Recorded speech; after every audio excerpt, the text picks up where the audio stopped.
Magandang buhay mga kapatid, at ngayon po ay nagready po ako ng isa na naman pong putahe na aking lulutuin habang nanonood ng MMK.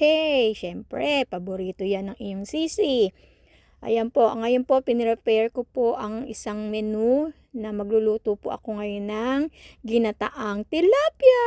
Niready ko na po at meron din po akong gagawing luto ng minatamis na saging at kamote na may sago.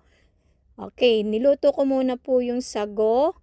Nilagyan ko po ng asukal na pula para medyo manamis-namis, sweet sago. Yan, hinalo ko muna po. Pero haba po nagluluto ako ng sago, ayan na po ang snatcher. Charet. Nakatakip po ako ng panyo kasi sobrang init po nung ng kalan, masakit po sa mukha. Yan, habang naghihintay po tayo ng nagpiprito po ako ng tilapia diyan, hinugasan ko muna po yung mga pinggan na nakaipon po diyan sa may lababo para po malinis tignan. At ako po ay nagpiprito po ng talong na panlagay po doon sa ating ginataang tilapia para po masarap po at malambot. Habang piniprito, syempre, ayan po, isa lang na po natin, gigisa na po natin ang ating sibuyas, bawang at luya. Yan, para po, nilagyan ko po ng luya para po hindi po malansa yung tilapia kahit po prito siya. Kasi po isa po ang tilapia sa pinakamalansang isda po, kaya po nilagyan ko po siya ng luya. After that po, nagready po ako ng powder gata.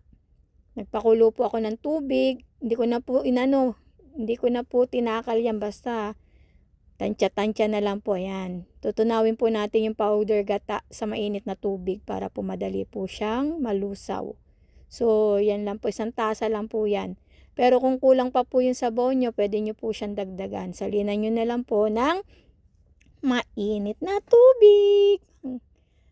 Hinalo ko po, nilulusaw ko po yung powder gata po para po hindi po siya mamuo doon sa kaldero po pag sinaling ko po siya.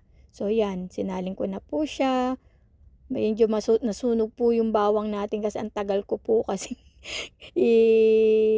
ano po yung steering po yung yung powder po, kaya po medyo sunog yung bawang, pero nakahabol naman po tayo.